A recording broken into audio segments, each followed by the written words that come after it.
what are some of the risks of, what are the key focus areas and the unique risks of some of these businesses? If we think about some of the industries you're interested in, let's start with technology. What are some of the key focus areas you should be worried about in diligence, and then what are some of the risks? So in technology type deals, ownership around the IP, the scalability of the tech, and the cybersecurity is a lot of the key focus areas.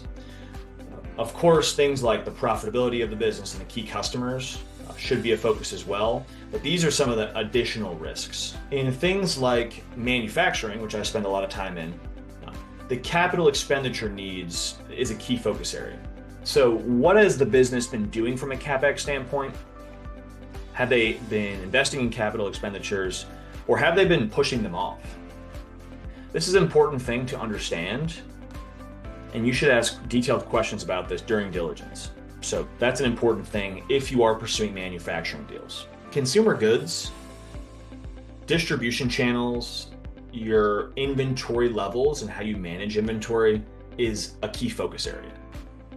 If you have any business that has a significant amount of inventory on hand, you need to understand, are those goods all usable and sellable? And what does that look like from a dollars and cents standpoint?